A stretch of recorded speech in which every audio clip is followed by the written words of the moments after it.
ఒక సగటు హైందవ ధర్మాన్ని పాటించే సగటు వ్యక్తిగా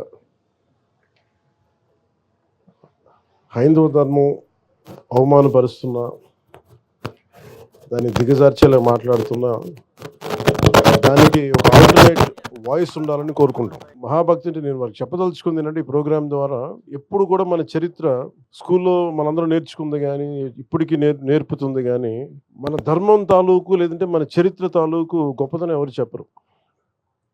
ఎంతసేపు అక్కడ ఓడిపోయాం, వాళ్ళు వచ్చి మొఘలాయులు వచ్చి కొట్టారు, లేదంటే బ్రిటిష్ వాళ్ళు వచ్చి కొట్టారు తప్ప, మన చరిత్ర తాలూకు గొప్పతనాన్ని, సనాతన ధర్మాన్ని పాటించిన పరిపాలకులు ఎంత బలంగా చేశారు, అన్ని మతాలకి ఎలా స్థానం కల్పించారో చెప్పాల్సిన అవసరం ఉంది. కేవలం భక్తి కాకుండా చరిత్ర కూడా చెప్పాలి. దీనికి చాలా చాలా అవసరం అది. ఉదాహరణకి నేను మొన్న మదురై మీనాక్షి అమ్మ టెంపుల్కి వెళ్తే, అక్కడ పూజారులు లోపల చూపిస్తా, ప్రధాన పూజారులు ఎలాగ మధుర మీనాక్షమ్మ మూల విగ్రహాన్ని ఎలా దాచిపెట్టారు, విదేశీ రాజులు వస్తున్నప్పుడు దాన్ని ముష్కరులు వచ్చినప్పుడు ఎలా దాన్ని కాపాడారు. చాలా కాలం తెలుగు ఇలాంటి చరిత్ర నాకు వెళ్తే కానీ నాకు తెలియలే. ఇలాంటి మనని ముఖ్యంగా దాని బదులు ఒక పక్కనే దురక్రమణదారులు వచ్చి ఎలాగ ఇదే మూల విరాట్ విగ్రహం అని చెప్పి ఒకటి దాడి చేశారు.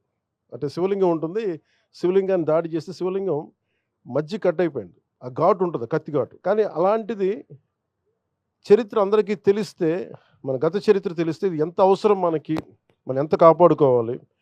మనం ఏమనుకుంటామంటే, in the name of secularism అన్ని మతాలు సమానమే, కానీ అన్ని మతాలు సమానం అని చెప్పిన హిందూ ధర్మాన్ని పదే పదే అందరూ సాగు కొడుతూ ఉంటే మటుకు నాకు ఇబ్బంది అనిపించింది. నేనేమి బలమైన ఏమంటుందని ఒక మంకు పట్టుబట్టే, లేదంటే ఒక మూర్ఖంగా పట్టుబట్టే హిందువుని కాదు నేను. అన్ని మతాలు బాగుండాలని కోరు, అది నా ధర్మం చెప్పింది.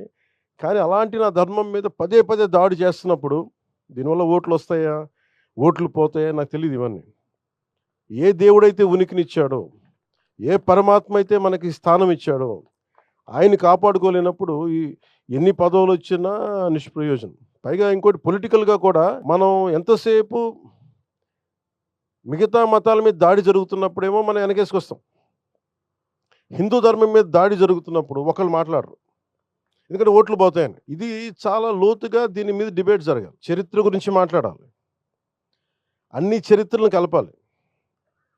ఉదాహరణకి రుమేలా తాపర్ ఇలాంటి లెఫ్ట్ వాదులందరూ కూర్చొని మన ధర్మాన్ని, మన చరిత్రని, ఇతిహాసాన్ని చంపేశారు. రామాయణం కానీ, భారతం కానీ అవి అవి మన చరిత్ర. అది దానికి ఆర్కియలాజికల్ ఇది ఉంటుంది. ఇవన్నీ కాకుండా ఏదో నేను చదువుతా ఉంటే చాలా గొప్ప ఆశ్చర్యంగా అనిపించింది. ఇది మన కురుక్షేత్ర యుద్ధం ఎప్పుడు జరిగింది, it can be proven by astrological time line. ఏ గ్రహాలు ఏ కక్షలో ఉన్నప్పుడు జరిగినాయి, నక్షత్రాలు దిశ ఎట్లా ఉన్నది, అలాంటి సమయంలో ఈ టైంలో జరిగింది అనేది మనం ఇప్పటికీ ఇప్పుడు వచ్చిన కంప్యూటరైజ్డ్ ప్రోగ్రామ్స్ ద్వారా ఒకసారి వెనక్కి వెళ్ళి చూసుకుంటే చాలా బలంగా మన సాక్ష్యాధారాలతో ఉంది. వేగ్గా శ్రీరామచంద్రుల వారు ఎప్పుడు పుట్టారు, దానికో ఈ పలానా నక్షత్రంలో పుట్టారు, ఈ టైం లైన్లో, ఇది మీరు తిరిగి వెనక్కి చూసుకుంటే it will be backed by scientific data. So అది మన చరిత్ర. అది దీనిని ఒక్కొక్కళ్ళు కూర్చొని దీన్ని వెటకారాలు చేసేవాళ్ళు, కించపరిచేవాళ్ళు, ఇవన్నీ చూస్తుంటే నాకు నిజంగా చాలా ఇబ్బంది అనిపిస్తుంది. అంటే నాకు ఒకసారి ఏమనిపిస్తుంది, ఓట్లు రాకపోయినా పర్లేదు కానీ ఆ ధర్మాన్ని నేను కాపాడుకోవాలి. ఇది నేను ఖచ్చితంగా తీసుకున్న నిర్ణయం. ఇలాంటి తీసుకున్న వ్యక్తులు చాలామంది, నేను ఒక్కనే కాదు, చాలామంది కోట్లాది మంది తీసుకున్నారు. వెటకారాలు చేసేవాళ్ళు ఎక్కువ. మీరు ఊహించండి, ఇంకే మతం చేసినా మళ్ళీ మన అన్ని జోకులు పడవు. హిందూ ధర్మాన్ని తిట్టేది ఎక్కువగా హిందూ ధర్మం మీద గౌరవం లేని హిందువులే.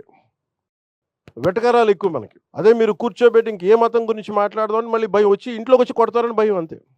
లేదా ఓట్లు పోతాయని భయం. నేను వంశీ గారిని ఏం కోరుకున్నానంటే, హైందవ సమాజానికి మీరు పరిరక్షించే దిశలో మీరు ప్రోగ్రామ్స్ ఉండాలని నేను కోరుకుంటాను. ఎందుకంటే మనకి మొండిగా, మూర్ఖంగా నేను మాట్లాడమని నేను అడగట్లే డిబేట్స్, కానీ రేషనల్ తోటి, లాజిక్ తోటి, ఒక హేతువుతోటి ఈ ప్రోగ్రామ్స్ మీరు, ఇది చాలా అవసరం. ఇది మూర్ఖమైన భక్తి కూడా మంచిది కాదు. రేషనల్, ఒక లాజిక్ లేని, హేతువు లేని భక్తి కూడా మంచిది కాదు.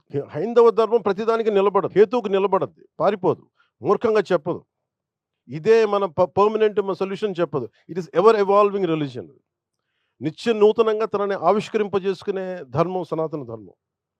అందుకని ఇలాంటివన్నీ కూడా నెక్స్ట్ జనరేషన్‌కి చెప్పాలి. కమింగ్ జనరేషన్స్‌కి చెప్పాల్సిన అవసరం ఉంది. మన చరిత్ర గురించి చెప్పాల్సిన అవసరం ఉంది. నైస్ డిబేట్స్ దీంట్లో రావాలని కోరుకుంటాం. ఎందుకంటే చాలా సార్లు అనిపిస్తది. అయ్యప్ప స్వామి పడి పూజ చేస్తుంటే దాని మీద వెటకారాలు చేస్తారు. ఒక్కసారి నేను చాలా బలంగా హైందవం, సనాతన ధర్మం గురించి మాట్లాడతానంటే, నా ధర్మం నేను కాపాడుకోలేని వాడిని మిగతా ధర్మాలు నేనేం కాపాడగలను. అందుకని చాలా బలంగా అంటే ఏమైపోయిందంటే ప్రతీది ఇది మాట్లాడాలంటే ఓట్లు పోతాయంటారు. రాజకీయాల్లో లేనోళ్ళు కూడా ఓట్లు పోతాయి. అందరం పొలిటికల్లీ రైట్ అయిపోయాం. అదే మీరు మిగతా మతాల గురించి మాట్లాడితే ఎవరికి ఇబ్బంది ఉండదు. వాళ్ళని చేస్తేనేమో సెక్యులరిజం. హైందవ ధర్మం గురించి మాట్లాడితేనే మతోన్మాది. ఇలాంటి పిచ్చి డిబేట్స్ ఎక్కువైపోయినాయి. ఇది కండిషన్. 200 ఏళ్లుగా బ్రిటిష్ మెకాలే దగ్గర నుంచి మనల్ని కండిషన్ చేసి రుమీలా తాపర్ లాంటి హిస్టారియన్స్ వక్రీకరించి ఇవన్నీ చెప్పి మనల్ని కండిషన్ చేశారు. అలాగే మనకి కూర్చోబెట్టి ఉత్తర భారతానికి మనకి సంబంధం లేదన్నట్టుగా, దక్షిణాది వేరు ఉత్తరాది వేరు అని చెప్పి పిచ్చి ఐడియాలజీ కానీ ఇవన్నీ మనం కౌంటర్ చేయాల్సి ఉంది. Arguments through rational arguments, through proper logical arguments తోటి, బలమైన సాక్ష్యాధారాలతోటి చాలామంది ఎక్స్పర్ట్స్ ఉన్నారు. అలాంటి గొప్ప వ్యక్తులందరికీ మీరు ఒక ప్లాట్ఫామ్ కావాలి. అది మనకి ఆంధ్ర రాష్ట్రం చాలామంది ఉన్నారు.